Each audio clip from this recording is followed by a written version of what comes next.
le partage que nous allons partager ce matin, cette petite méditation réunit un peu tout ce que tu viens de dire dans le texte que tu nous as cité. Et moi, je vous invite à ouvrir vos Bibles dans Romains au chapitre 8. Nous allons lire ensemble le verset 18 au verset 30. Mais avant cela, nous allons demander au Seigneur de bien vouloir nous unir. C'est toi qui pries, Fabrice? Oui, je te remercie.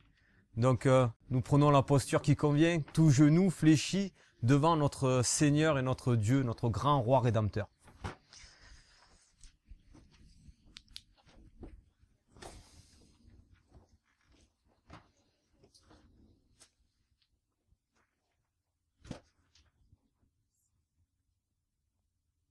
Père éternel, nous voulons te louer, Seigneur, pour toute la gloire que tu nous donnes, toutes les sanctifications que tu nous apportes chaque jour. Et en ce jour béni de sabbat, tu sais que c'est un jour heureux dans le ciel, car il va y avoir des baptêmes. Amen. Seigneur, puisses-tu venir nous donner de ton esprit, sanctifier tes enfants ici présents. Sois avec nous, que l'esprit qui va animer mon frère Philippe vienne de toi, Seigneur, afin que tu puisses nous donner ta parole, ta vérité. Nous donner ton amour, comme nous l'avons cité. Quel amour tu as pour chacun de nous. Amen. Quelle patience tu as envers nous. Amen. Tant souvent nous ne sommes pas parfaits. Mais tu es là et tu nous relèves et tu nous donnes encore plus d'amour que jamais. Alors merci Seigneur, parce que tu es vraiment un Dieu merveilleux, un Dieu rempli de gloire. Que ta grâce abonde à chacun de nous. Que tu puisses bénir ce sabbat. Que tu puisses être avec chacun de nous. C'est au nom de Jésus que nous t'en prions et que nous avons tout cela. Amen, Seigneur. Amen.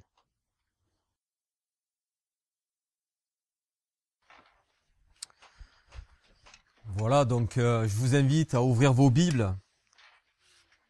L'Épître aux Romains, chapitre 8. Nous allons lire ensemble du verset 18 au verset 30. Romains 8, verset 18 à 30. Voilà ce que nous dit l'apôtre Paul. J'estime que les souffrances du temps présent ne sauraient être comparées à la gloire à venir qui sera révélée pour nous. Aussi la création attend-elle avec un ardent désir la révélation des fils de Dieu. Car la création a été soumise à la vanité, non de son gré, mais à cause de celui qui l'y a soumise. Avec l'espérance qu'elle aussi sera affranchie de la servitude de la corruption pour avoir part à la liberté de la gloire des enfants de Dieu. Or nous savons que jusqu'à ce jour, la création tout entière soupire et souffre les douleurs de l'enfantement. Et ce n'est pas elle seulement, mais nous aussi qui avons les prémices de l'esprit, nous aussi nous soupirons en nous-mêmes en attendant l'adoption, la rédemption de notre corps. Car c'est en espérance que nous sommes sauvés. Or l'espérance qu'on voit n'est plus espérance. Ce qu'on voit, peut-on l'espérer encore? Mais si nous espérons ce que nous ne voyons pas, nous l'attendons avec persévérance. De même aussi, l'Esprit nous aide dans notre faiblesse, car nous ne savons pas ce qu'il nous convient de demander dans nos prières. Mais l'Esprit lui-même intercède par des soupirs inexprimables. Et celui qui sonde les cœurs connaît quelle est la pensée de l'Esprit, parce que c'est selon Dieu qu'il intercède en faveur des saints. Nous savons du reste que toute chose concourt au bien de ceux qui aiment Dieu, de ceux qui sont appelés selon son dessein. Car ceux qu'il a connus d'avance, il les a aussi prédestinés à être semblables à l'image de son Fils, afin que son Fils fût le premier-né entre plusieurs frères. Et ceux qu'il a prédestinés, il les a aussi appelés. Et ceux qu'il a appelés, il les a aussi justifiés. Et ceux qu'il a justifiés, il les a aussi glorifiés. Ce texte m'a interpellé dans le sens que nous vivons tous, je le suppose, un combat personnel, peut-être même des fois collectif. Et pour certains, je vous remercie pour les prières que vous avez adressées me concernant, parce que le combat est toujours présent.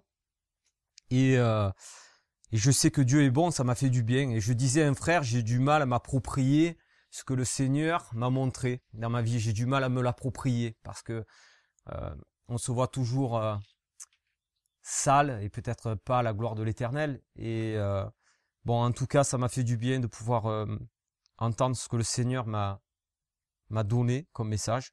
Et c'est pour ça que je voulais vous le partager avec vous ce matin. Donc on va reprendre les versets pour entendre ce que le Seigneur a mis dans nos cœurs pour nous faire évoluer dans sa gloire. Le verset 18 de Romains 8, nous le reprenons s'il vous plaît.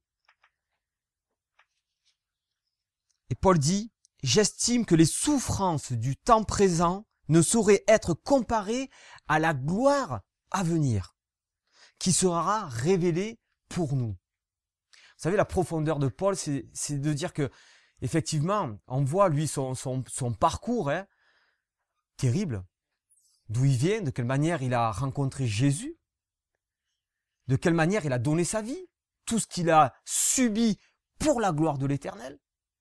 Et aujourd'hui, je pense qu'aucun d'entre nous ici, nous sommes épargnés. Mais je peux quand même dire que nous n'avons pas vécu ce que Paul a vécu. Mais par contre, nous souffrons. Nous souffrons, Liliane. Moi, en attendant, j'ai entendu hier. Et lorsque quelqu'un souffre, quand une personne du corps du Christ souffre, c'est le corps qui souffre, ensemble. Et le Seigneur nous dit, derrière cette souffrance, il y a la gloire. Il y a la gloire. Alors Paul, il dit que malgré tout ce qu'il peut vivre, malgré tout ce qu'il subit, il ne peut pas détourner son regard de cette gloire qui est Jésus-Christ.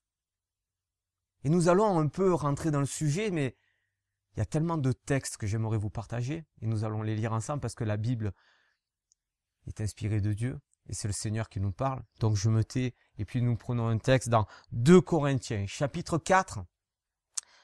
Nous lisons ensemble du verset 6 au verset 10. Rappelez-vous, la gloire à venir, les amis. La gloire à venir. Voilà ce que le texte nous dit. Car Dieu qui a dit la lumière brillera du sein des ténèbres, a fait briller la lumière dans nos cœurs pour faire resplendir quoi? La connaissance de la gloire de Dieu sur la face de Christ. Nous portons ce trésor dans des vases de terre afin que cette grande puissance soit attribuée à Dieu et non pas à nous. Nous sommes pressés de toute manière, mais non réduits à l'extrémité. Dans la détresse, mais non dans le désespoir. Persécutés, mais non abandonnés, les amis. Abattus, mais non perdus. Combien de fois sommes-nous abattus? Et le Seigneur dit, vous êtes abattus, mais vous n'êtes pas perdus. Comme Paul dit, j'ai mené le combat, le bon combat, le combat de la foi. Portant toujours avec nous dans notre corps la mort de Jésus, afin que la vie de Jésus soit aussi manifestée dans notre corps. Nous allons ce soir célébrer le souper du Seigneur. Et nous portons justement cette mort-là. Il y a des baptêmes là. Et justement, c'est encore le symbole de cette mort. Qui nous donne la vie? Si ce n'est notre Sauveur bien-aimé, le seul Fils unique de Dieu, Jésus-Christ. Donc vous voyez, même quand on passe par des passages où on n'arrive pas à comprendre, on dit, Seigneur, je prie, je comprends pas. Pourquoi j'ai pas de réponse? Est-ce que c'est pas à ce moment-là où la foi intervient dans notre vie? Parce que Dieu ne manque pas de foi. C'est nous qui manquons de foi. C'est nous qui manquons de foi. Alors il nous donne des passages afin qu'on n'oublie pas que derrière tout ce grand plan de rédemption, il y a un mot, amour, agapé. Et dans Apocalypse au chapitre 21, verset 4, voilà ce que nous dit notre Seigneur. Apocalypse chapitre 21, verset 4. Il essuiera toutes larmes de leurs yeux, et la mort ne sera plus. Il n'y aura plus ni deuil, ni cri, ni douleur, car les premières choses auront disparu. Il essuiera.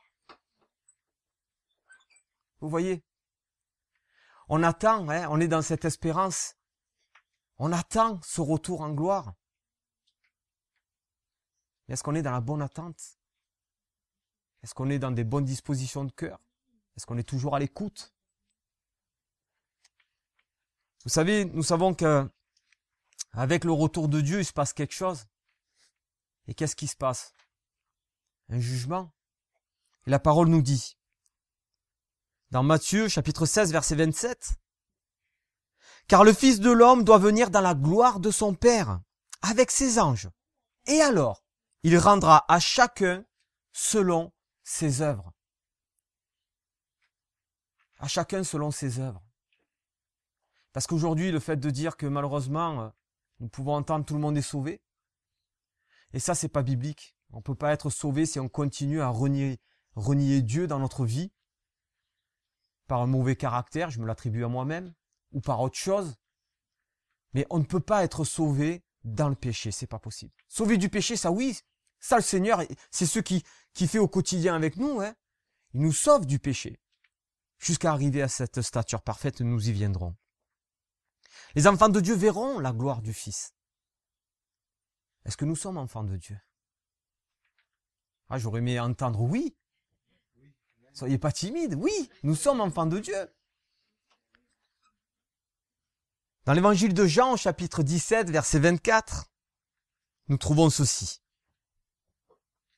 Père, je veux que là où je suis, c'est Jésus qui parle. Père, je veux que là où je suis, ce que tu m'as donné, soit aussi avec moi, afin qu'il voie ma gloire, la gloire que tu m'as donnée, parce que tu m'as aimé avant la fondation du monde. Voilà le désir de Jésus, mais le désir du Père. Avons-nous envie de voir la gloire de Jésus-Christ? Avons-nous cette envie au plus profond de nous? Qu'est-ce qui nous sépare encore aujourd'hui de marcher et d'aller dans cette dynamique? Alors que tout ce qui nous sépare, on en fasse un sujet de prière. On appelle les frères.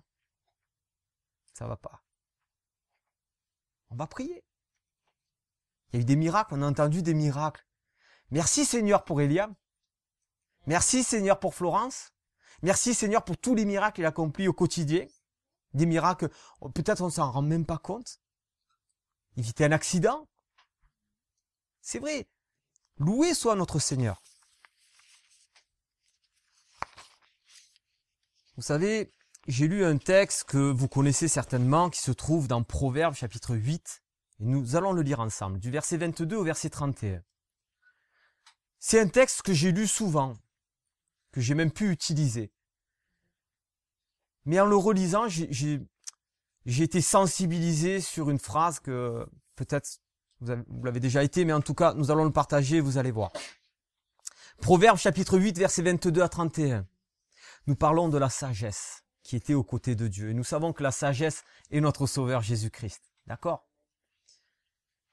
Le texte nous dit, « L'Éternel m'a engendré, la première de ses œuvres, avant ses œuvres les plus anciennes. J'ai été établi depuis l'éternité, dès le commencement, avant l'origine de la terre. Je fus enfanté quand il n'y avait point d'abîme, point de source chargée d'eau. Avant que les montagnes soient affermies, avant que les collines existent, je fus enfanté. Il n'avait encore fait ni la terre, ni les campagnes, ni le premier atome de la poussière du monde. Lorsqu'il disposa les cieux, j'étais là. Lorsqu'il traça un cercle à la surface de l'abîme, lorsqu'il fixa les nuages en haut et que les sources de l'abîme jaillirent avec force, lorsqu'il donna une limite à la mer pour que les eaux n'en franchissent pas les bords, lorsqu'il posa les fondements de la terre, j'étais à l'œuvre auprès de lui. Et je faisais tous les jours ses délices, jouant sans cesse en sa présence, jouant sur le globe de sa terre et trouvant mon bonheur parmi les fils de l'homme. Quand j'ai lu ça, j'ai été bouleversé parce que je me dis, mais on parle de Jésus-Christ qui était aux côtés du Père lors de la création. Et on parle d'un enfant qui joue, un enfant qui est auprès de son Père, que rien n'a atteint. Cet enfant-là s'est fait homme pour venir nous sauver. Il a tout quitté, hein. Son trône, les anges qui étaient à ses côtés, par amour pour nous. Cet enfant-là qui est cité, le Fils de Dieu. Vous savez, il y a beaucoup de choses erronées que nous pouvons entendre via Internet avec beaucoup de prédications. Et franchement, mangeons la parole de Dieu et n'écoutons pas l'homme. Hein. Parce que si je dis quelque chose qui ne va pas, venez me le dire, franchement. Si vous m'aimez, venez me le dire. Philippe, tu t'es trompé.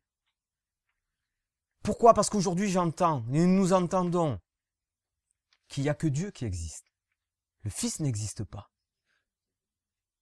Et que c'est Dieu qui est venu lui-même ici-bas. Alors, on annule tout ce que la Bible dit. Hein. On annule le plan, le rituel du sanctuaire. On annule la venue du Christ. On annule la souffrance du Père. On annule la souffrance du Fils. Mais c'est quoi ces théories, si ce n'est des théories qui malheureusement sont inspirées par le diable? Soyons vigilants. Tu l'as dit, Fabrice, tout à l'heure, dans les versets que tu nous as lus. Il y a de fausses philosophies, il y a des tromperies. Satan est là, il est à l'œuvre. Hein. Il n'a pas envie que nous soyons appelés enfants de Dieu. Certainement pas.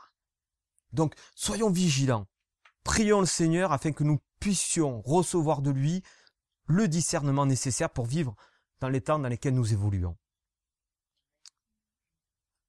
Vous savez, le mot gloire a souvent été répété. Et voici ce que le dictionnaire Larousse, du moins en théologie, nous dit sur ce mot gloire.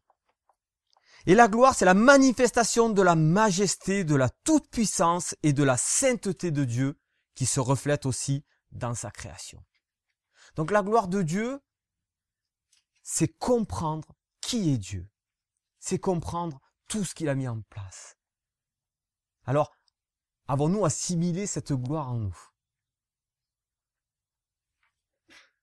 Revenons dans le chapitre 8 de Romains et prenons le verset 19.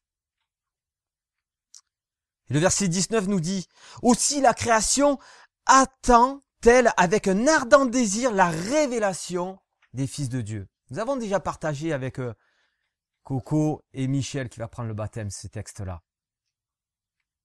Quelle révélation des fils de Dieu? Ah, nous. Alors la création attend la révélation des fils de Dieu. Qu'est-ce que je dois en conclure dans ma vie? Oui, il y a un verset qui dit « Allez et prêchez ». La révélation ne pourra pas se faire si je reste ici, moi chez Fabrice, et si je ne bouge pas. Hein. Elle aura du mal à se faire. Ah, elle se fera parce que le Seigneur utilisera quelqu'un qui sera zélé. Mais à chacun d'entre nous, il nous a donné des dons. Et il attend que justement nous comprenions quelle est notre mission pour que nous puissions œuvrer, pour que la révélation des fils de Dieu soit connue par le monde. Alors, on rejoint un peu ce verset-là, dans 1 Pierre. Nous pouvons retarder, mais nous pouvons hâter la venue de notre Sauveur. Alors, il est temps de nous mettre dans une bonne disposition. Prenons un verset. C'est un peu une répétition du texte que nous avons lu tout à l'heure de Matthieu, chapitre 16, verset 17. La création attend avec un ardent désir, donc la révélation des fils de Dieu. Dans Apocalypse, chapitre 22, verset 12, nous trouvons « Voici, je viens bientôt ». C'est Jésus qui dit. « Voici, je viens bientôt, et ma rétribution est avec moi pour rendre à chacun selon ce qu'est son œuvre. » Alors si Christ revient bientôt, c'est lui qui me le dit. Faisons attention de ne pas être aspirés par tout ce que le monde nous propose, parce que j'ai l'impression qu'on se fatigue beaucoup, et puis qu'on passe à côté du plan de Dieu, c'est-à-dire la révélation de ses enfants ici-bas, afin que le monde puisse être interpellé et faire un choix. Et par rapport à ce choix, oui, effectivement, il y aura une rétribution. La rétribution, vous savez la définition de rétribution? Salaire. Un salaire, ça veut dire que on peut revenir un peu, vous savez, dans la parabole des ouvriers de la première et de la dernière heure. Il y a un salaire. Donc, à nous de réfléchir un peu à tout cela et tout remettre entre les mains de notre Sauveur. Le vainqueur, justement, il sera comment? Dans Apocalypse, chapitre 3, verset 5, nous lisons. Parce qu'il y a un vainqueur. Hein. Celui qui vaincra sera revêtu ainsi de vêtements blancs. Je n'effacerai point son nom du livre de vie, je confesserai son nom devant mon Père et devant ses anges. Celui qui vaincra. S'il n'y a pas de combat, est-ce qu'il peut y avoir un vainqueur? Donc, pourquoi je dis ça? Parce que c'est vrai qu'on nous dit, mais non, il n'y a pas de combat. Jésus est mort à la croix et puis nous sommes sauvés. Tu ne peux pas t'enlever de cette addiction, c'est pas grave. Tu es sauvé. Tu adultères, c'est pas grave. Tu es colérique, c'est pas grave. Tu es voleur, c'est pas grave, tu es sauvé. Mais si, c'est grave. Parce qu'on dit que le Seigneur revient chercher ses enfants, mais il y a un salaire. Si nous n'avons pas travaillé pour lui, quel salaire nous allons recevoir? Moi, si je ne travaille pas pour un employeur, l'employeur ne va pas me payer. Quel salaire nous allons recevoir? Et là, nous travaillons pour le plus beau des salaires. Celui qui a donné sa vie, c'est grâce à lui que nous pouvons être ici présents et pour l'éternité. On ne parle pas de finances, là. Hein. On n'est pas dans cette dynamique, sinon on va passer à côté du plan du salut.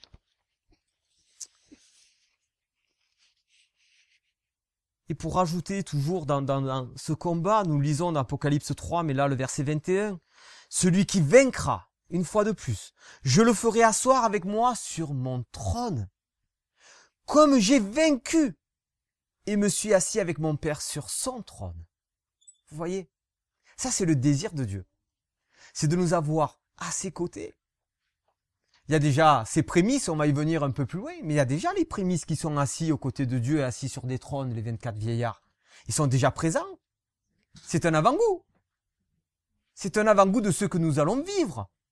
Parce que nous aussi, nous allons participer à un jugement. Hein. Qui sont les fils de Dieu? C'est une question qu'on doit se poser. Le texte nous parle des fils de Dieu, mais qui sont les fils de Dieu? Qui sont les fils de Dieu? Alors, prenons, regardez, dans Jean chapitre 1, versets 1 à 13. Alors, j'aurais pu prendre que le verset 12, mais je préfère qu'il y ait l'ensemble afin que nous ayons une compréhension claire et nette. Voilà ce que nous dit le texte. Au commencement était la parole et la parole était avec Dieu. Et la parole était Dieu. Souvenez-vous de ce que nous avons lu dans Proverbe 8. Hein? Elle était au commencement avec Dieu. Toutes choses ont été faites par elle et rien de ce qui a été fait n'a été fait sans elle. En elle était la vie et la vie était la lumière des hommes. La lumière luit dans les ténèbres et les ténèbres ne l'ont point reçue. Il y eut un homme envoyé de Dieu, son nom était Jean. Il vint pour servir de témoin, pour rendre témoignage à la lumière, afin que tous crussent par lui. Vous voyez, le but, je m'arrête 2 secondes là, mais le but de ce serviteur Jean, c'est que tous crussent par lui. Le Seigneur, il n'avait pas fait acception de personne. Non, non, c'est l'humanité qui est venue sauver, les amis. C'est pas une élite, hein. Parce que vous allez voir pourquoi je dis ça. À la fin, il n'était pas la lumière, mais il parut pour rendre témoignage à la lumière. Cette lumière était la véritable lumière qui, en venant dans le monde, éclaire tout homme. Elle était dans le monde et le monde a été fait par elle, et le monde ne l'a point connue. Elle est venue chez les siens, et les siens ne l'ont point reçue. Il y a un parallèle avec ce que nous vivons. Cette lumière, c'est Jésus-Christ. On peut dire, elle est venue chez nous, et nous l'avons point connue. Nous l'avons point reçue. Parce qu'il suffit que j'enlève une vérité de cette lumière, je ne suis plus dans la lumière. Je suis dans un mensonge qui peut amener malheureusement des conséquences dramatiques ou une perte de temps. Le verset 12 nous dit « Mais à tous ceux qui l'ont reçu, à ceux qui croient en son nom, elle a donné le pouvoir de devenir enfants de Dieu, lesquels sont nés non du sang, ni de la volonté de la chair, ni de la volonté de l'homme, mais de Dieu. » Si nous sommes ici aujourd'hui, c'est parce que nous avons reçu cette lumière. Cette lumière, nous pouvons enlever le mot lumière et mettre « Nous avons reçu Jésus-Christ ». Nous ne sommes pas nés de la chair, mais nous sommes nés de l'esprit. Parce que comme Paul dit, la chair ne sert de rien et l'esprit fait vivre. Alors, nous sommes dans cette dynamique, alléluia. Alléluia, mais gardons les yeux fixés sur cette grande lumière. Lorsque la lumière est là, ne voyons pas l'obscurité. Alors suivons cette lumière. Et ça nous demande des efforts. Parce que comme Paul dit, nous sommes dans un combat. Et malheureusement, des fois, nous faisons encore des œuvres de la chair. Et regardez ce que le texte nous dit dans Philippiens chapitre 2, versets 12 à 15. « Ainsi, mes bien-aimés, comme vous avez toujours obéi, travaillez. » Vous voyez, c'est pas quelque chose qui est là, ça y est, c'est acquis et tout va bien. Non, il dit « Travaillez à votre salut avec crainte et comment ? Tremblement. » Les amis, moi, si Fabrice, par exemple, qui hier nous montrait son potager, s'il va voir son potager demain, après-demain, et tout le long de la semaine, mais sans y travailler dedans, vous pensez que les légumes, ils vont croître tout seuls comme ça? On a vu, hein, il y a des dorifores qui s'y mettent. Ça demande de l'eau, ça demande à arracher les mauvaises herbes. Il y a du travail pour que le fruit puisse venir à maturité. Nous devons travailler afin que Christ puisse nous faire devenir prêts dans sa maturité. Continuons le texte. Travaillez à votre salut avec crainte et tremblement, non seulement comme en ma présence, ça c'est Paul qui le dit, mais bien plus encore maintenant que je suis absent. Vous voyez ce qui peut se passer, c'est que souvent nous venons ou nous allons voir un séminaire avec des prédicateurs, nous entendons le message, nous sommes bouillants, nous sortons, ça reste un peu, puis on reprend des habitudes, puis on en oublie, et là Paul il dit bien, et même si je suis pas là, continuez à travailler. C'est pas parce que je suis là qu'il faut vous mettre à l'œuvre. Parce que celui qu'il faut suivre, c'est Jésus-Christ, les amis. C'est pas un prédicateur. Parce que sinon, franchement, je crois que on peut aller à notre perte. Et voilà le verset 13, ce qu'il nous dit de Philippiens. Car c'est Dieu qui produit en vous le vouloir et le faire selon son bon plaisir. Faites toutes choses sans murmure. Et écoutez bien, ni hésitation. Donc quand le Seigneur nous met quelque chose à cœur, on ne doit pas dire oui mais peut-être que, mais je crois que ça c'était bien pour l'époque 2 et puis moi je... Non, dès qu'on met le moi-je, ça y est, ça veut dire qu'on est dans la chair et on n'est plus dans l'esprit. Donc sans hésitation, ça veut dire si j'ai un fossé devant moi et que je dois le franchir, eh ben je vais pas me dire est-ce que je peux, est-ce que je peux pas. Ben s'il faut sauter. Il faut sauter, il faut franchir. Et le Seigneur nous portera. Parce que sinon nous pouvons trébucher. Le texte nous dit dans le verset 15, afin que vous soyez comment? Si nous sommes dans cette dynamique, nous serons comment? Amen. Irréprochables et comment? Et purs. Des enfants de Dieu comment? Irrépréhensibles au milieu d'une génération perverse et corrompue parmi laquelle vous brillez comme des flambeaux dans le monde. Moi je dis pas que je suis arrivé à cet état-là, hein, mais en tout cas le but de ma vie c'est d'y arriver. Hein. Ou sinon j'arrête de suite. Je veux que le Seigneur me transforme dans cette vision-là. Le souci, c'est que si, lorsque nous sommes entourés, et si on ne voit pas que nous sommes différents de ce qui se dit, de ce qui se vit, alors nous ne pouvons pas être, comme Jean, une lumière qui amènera l'amour. C'est ça. Et donc, je pense que nous avons des choses à remettre entre les mains du Seigneur afin qu'il nous transforme et qu'il nous modèle. Qui nous modèle pour que vraiment son nom soit rétabli au sein de son peuple. Le verset 20 de Romains 8 nous dit, « En effet, la création a été soumise à la futilité, non pas de son propre gré, mais à cause de celui qui l'y a soumise. » Mais avec quoi? Avec une espérance, les amis. Qui a soumis la création à la futilité? Qui? Adam? Mais c'est pas Dieu qui dirige? Ah oui. La futilité, pourquoi? Parce qu'à cause du péché, bien sûr, la chute vient d'Adam. Mais à cause du péché, ce monde passe. Il n'y a aucune vie. Des fois, je discutais avec des amis, ou même avec une personne, une fois sur un marché, et puis elle me disait, oui, voilà, le bien-être, les choses, vous savez, qu'on peut entendre en ce moment, le yin, le yang, la méditation, Je dis, mais si vous enlevez Jésus-Christ de votre vie, quelle est votre espérance? Elle est où votre espérance? Le bien-être là? Maintenant? D'accord, le Seigneur me le donne. C'est pas le souci, être en paix en Christ. Mais quelle espérance vous avez? Le Seigneur, il dit, je reviens vous chercher, je vous ai préparé une place. Est-ce qu'on peut refuser ça? Oui, on peut le refuser. Mais c'est une espérance que nous avons. Vivre l'éternité sans, nous l'avons lu, sans cri, sans pleurs, sans deuil. Qui refuse ça? Lorsque quelqu'un vient de perdre un enfant ou un être cher ou son conjoint, qui? Vous voyez? On est bien trompé. Dans Galates chapitre 5 verset 1, on nous parle de l'espérance. Et le texte nous dit, c'est pour la liberté que Christ nous a affranchis. Demeurez quoi? Donc ferme et ne vous laissez pas mettre de nouveau sous le joug de la servitude. Vous voyez, à la base, c'est pour la liberté. Nous sommes esclaves du monde. On ne peut pas, malheureusement, c'est vrai, nous évoluons dans ce monde. Alors être esclave de Dieu, même si le mot des fois ne plaît pas, mais il vaut mieux être esclave de Dieu qu'être esclave du monde. Hein. Parce que l'esclavage avec Dieu, en vrai, c'est la liberté. C'est la liberté. Dans Ésaïe, chapitre 61, verset 1, nous trouvons « L'Esprit du Seigneur, l'Éternel, est sur moi. Car l'Éternel m'a oint pour porter de bonnes nouvelles aux malheureux. » Et on parle de qui là? De Jésus-Christ. Il m'a envoyé pourquoi? Pour guérir ceux qui ont le cœur brisé. Pour proclamer aux captifs la liberté et aux prisonniers la délivrance. Combien de personnes souffrent dans ce monde et qui n'ont pas malheureusement cette espérance? Donc le Seigneur attend.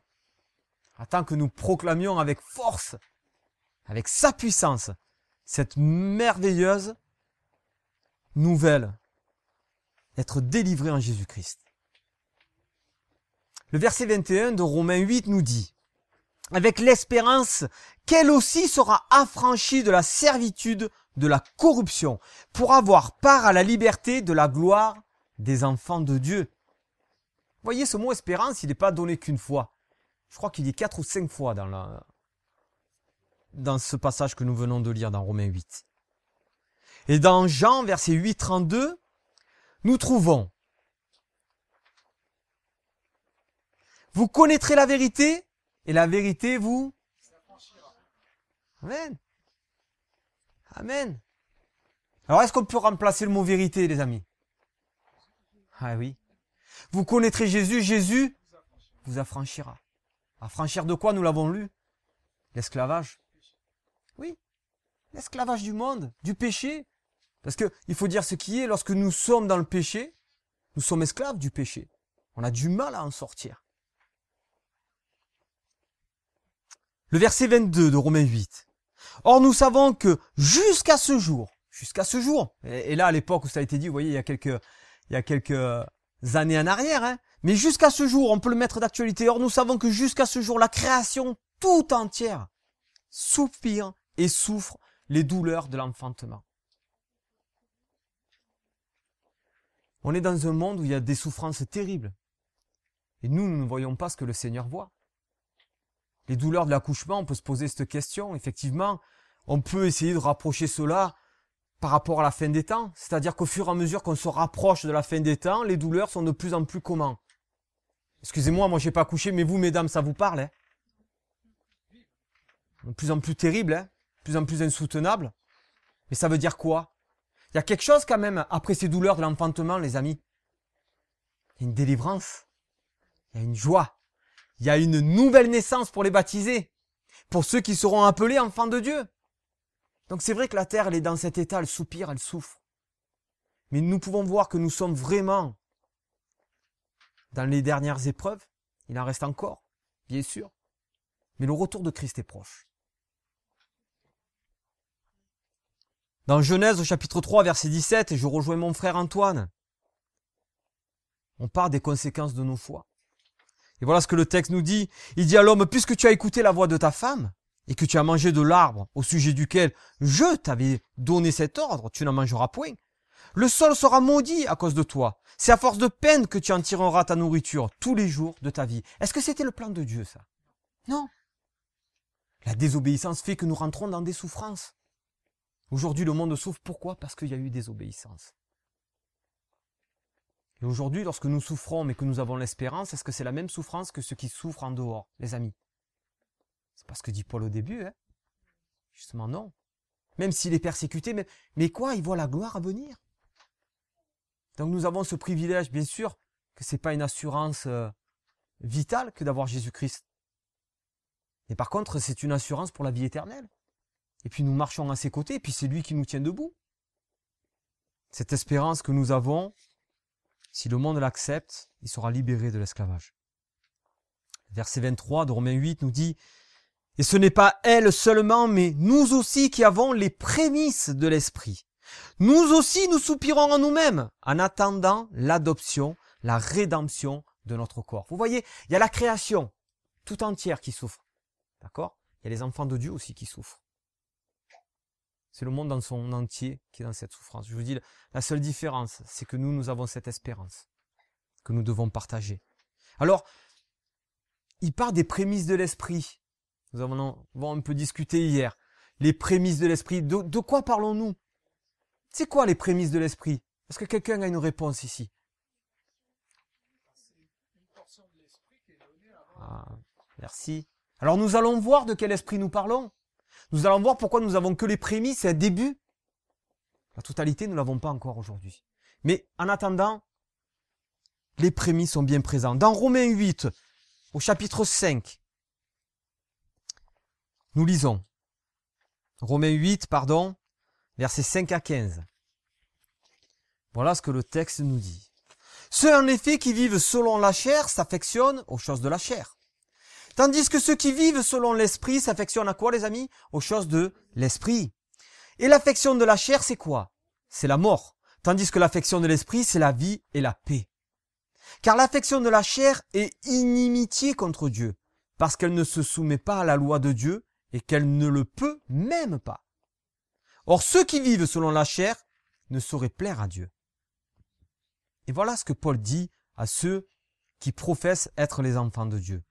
Pour vous, vous ne vivez pas selon la chair, mais selon l'esprit. Si du moins l'esprit de Dieu habite en vous.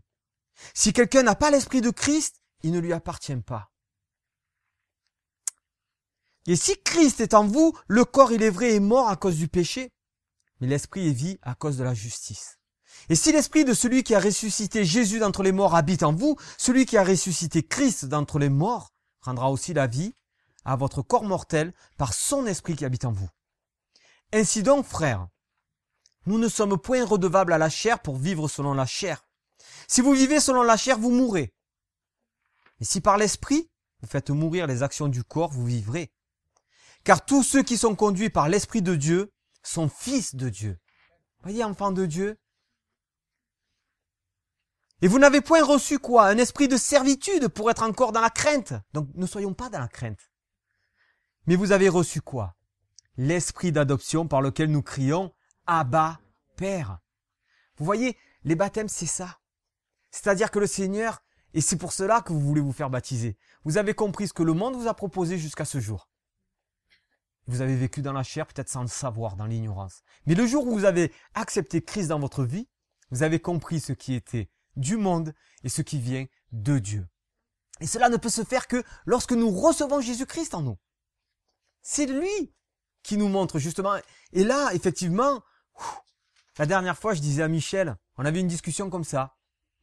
Et puis je lui disais que j'avais vu il y a quelques années en arrière une prédication. C'était Christophe Michel. Il parlait par rapport à ce que nous regardons à la télé.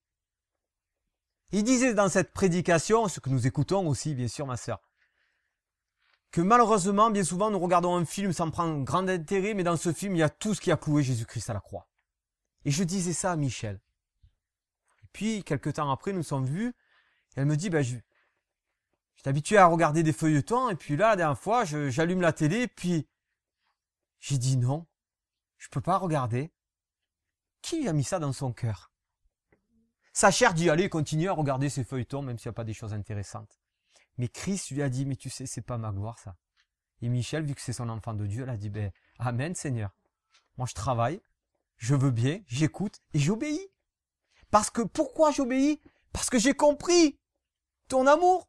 J'obéis pas pour avoir des œuvres. Sinon, je suis perdu. Je rentre dans du légalisme. C'est pas ce que le Seigneur veut. J'obéis parce que j'ai rencontré mon Sauveur. J'ai rencontré celui qui me dit, Michel, et c'est maintenant là. Je te veux à mes côtés. Je t'ai préparé une place là-haut, on va y venir. Versets 24 et 25 de Romains 8 nous dit, vous allez voir le nombre de fois où c'est cité espérance. Car c'est en espérance que nous sommes sauvés. Or, l'espérance qu'on voit n'est plus espérance. Ce qu'on voit, peut-on l'espérer encore? Comprenez la profondeur du texte? C'est l'espérance. Nous avons espoir que nous sommes sauvés. Et nous savons que nous sommes sauvés, sauf si nous nous détournons de notre Sauveur Jésus-Christ et de son Père bien-aimé. Cette espérance, si nous l'avons, nous espérons plus en définitive. C'est ce que le texte nous dit. Et pour garder cela en mémoire, regardez dans Psaume 62, versets 6 à 9. Voilà ce que Paul criait, parce que je le sens comme ça. David, il dit, « Oui, mon âme, confie-toi en Dieu, car de lui vient mon espérance. » Confions-nous en Dieu. « Oui, c'est lui qui est mon rocher et mon salut. Ma haute retraite, je ne chancellerai pas. Sur Dieu repose mon salut et ma gloire. Sur Dieu repose mon salut et ma gloire. Le rocher de ma force, mon refuge est en Dieu. En tout temps, peuple, confiez-vous en lui, répandez vos cœurs en sa présence. Dieu est notre refuge. » Vous savez, ce rocher qui est Christ. On peut dire, mais pourquoi on dit le rocher? Vous savez que la montagne de l'Éternel, le rocher se détache de cette montagne. Ce rocher, c'est Jésus-Christ. Mais nous savons que Dieu est sur la montagne. Donc, appuyons-nous sur ce rocher. Construisons dessus, comme dit souvent Fabrice. N'allons pas bâtir sur le sable. Le verset 26 de Romains 8 nous dit, « De même aussi, l'Esprit nous aide dans notre faiblesse, car nous ne savons pas ce qu'il nous convient de demander dans nos prières. Mais l'Esprit lui-même intercède par des soupirs inexprimables. » Vous allez voir, on va prendre quelques textes. Il faut identifier à ce moment-là qui est l'Esprit. Parce que nous avons déjà pris plusieurs textes. Dans Romains 8, nous avons une idée. Mais voilà ce que d'autres textes nous emmènent en plus pour avoir cette pleine compréhension. Parce que celui qui intercède, il faut savoir qui intercède dans notre vie. Qui intercède aujourd'hui auprès du Père? Qui, les amis? J'aimerais l'entendre. Qui intercède auprès de nous? Jésus-Christ n'est-il pas notre seul médiateur? Notre seul intercesseur? N'est-il pas notre souverain sacrificateur? Le souverain sacrificateur n'avait-il pas ce rôle d'intercesseur à l'époque avant que Jésus vienne sur la terre? Alors prenons des textes dans 2 Corinthiens, chapitre 3, verset 17. Et voilà ce que nous dit ce texte. « Or, le Seigneur, c'est l'Esprit. Et là où est l'Esprit du Seigneur, là est la liberté. » Là où est l'Esprit du Seigneur, là est la liberté. Sommes-nous encore dans l'esclavage ou sommes-nous libérés de l'esclavage? Sommes-nous dans la chair ou sommes-nous dans l'esprit? En vrai, sommes-nous dans la chair, sommes-nous en Jésus? Jean 6, verset 63. Lisons ensemble. C'est l'esprit qui vivifie. La chair ne sert de rien. C'est Jésus qui parle. Les paroles que je vous ai dites sont esprit et vie. Les paroles de Christ sont esprit et vie. Parce que c'est l'essence du Père. C'est l'empreinte du Père. Vous savez, quand je me suis mémorisé cela, l'empreinte, est-ce que votre empreinte est identique à la mienne? Aucune empreinte dans le monde est identique. Mais Jésus dit qu'il est l'empreinte du Père. Il est identique au Père. Vous voyez, quand on pousse le raisonnement, quoi, c'est l'essence du Père. Il n'y a aucun autre nom sur la terre sur lequel nous devons fléchir les genoux. Le verset 27 de Romains 8 nous dit « Et celui qui sonde les cœurs connaît quelle est la pensée de l'Esprit, parce que c'est selon Dieu qu'il intercède en faveur des saints. » Qui sonde nos cœurs? Dieu sonde les cœurs.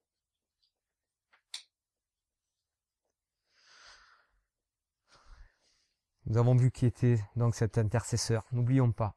N'oublions pas. Dans Romains 8, au verset 34, nous trouvons ceci. Qui les condamnera? Qui nous condamnera, les amis? Christ est mort, bien plus, il est ressuscité. Il est à la droite de Dieu, et quoi? Il intercède pour nous. Vous voyez, la Bible est là, elle s'explique d'elle-même. Moi, j'ai pas besoin de dire plus que ce que les versets disent. Si nous voulons marcher avec Dieu, si nous voulons être dans l'humilité et entendre ce que le Seigneur nous dit, la vérité se trouve dans sa parole, et nulle part ailleurs. Le verset 28 de Romains 8 nous dit « Nous savons du reste que toute chose concourt au bien de ceux qui aiment Dieu, de ceux qui sont appelés selon son dessein. » Avons-nous reçu cet appel téléphonique de la part de Dieu? Est-ce qu'il y a eu des interférences? Est-ce qu'il y en a encore des interférences dans l'appel? Est-ce que nous avons raccroché? Est-ce que c'est un forfait illimité? En tout cas, l'appel est fait à l'humanité, ça c'est une certitude. Il a appelé tout le monde. Hein. Personne pourra dire, oui mais moi j'avais un mauvais opérateur, je passais pas, j'étais dans la montagne. Le Seigneur, il aime tout le monde. Il a appelé tout le monde, il appelle encore aujourd'hui tout le monde. Et bientôt nous entendrons ce cri, sortez de Babylone mon peuple.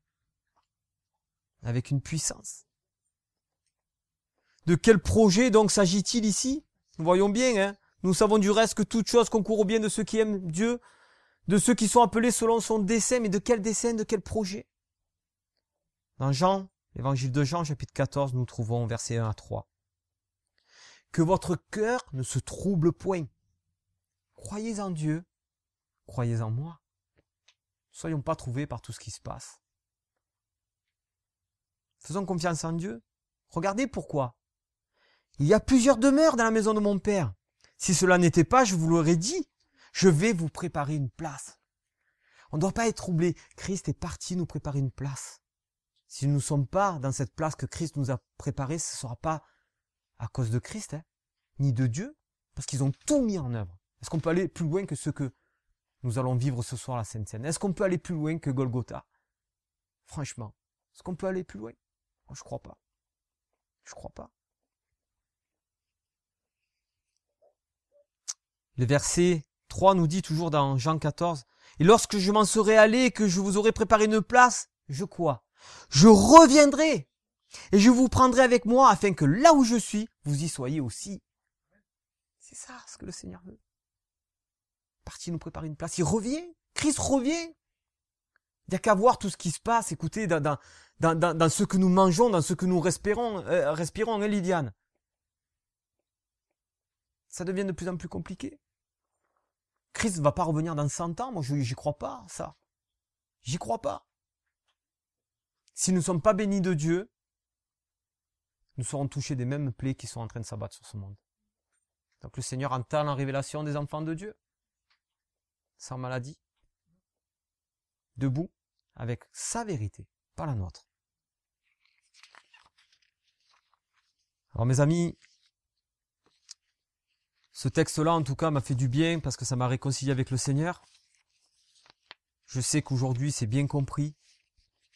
La preuve en est, c'est qu'il y a des baptêmes, et même des baptêmes, des seconds baptêmes, parce qu'il y a une compréhension il a libéré de l'esclavage, une fausse théorie, et donc cette envie de dire Seigneur, je veux vivre comme ça. Donc Amen. Donc que Dieu nous bénisse, que Dieu bénisse ses enfants, et n'oublions jamais que nous sommes appelés enfants de Dieu. Voilà. Je vous souhaite un bon sabbat, et puis à tout à l'heure dans les eaux du baptême. Merci.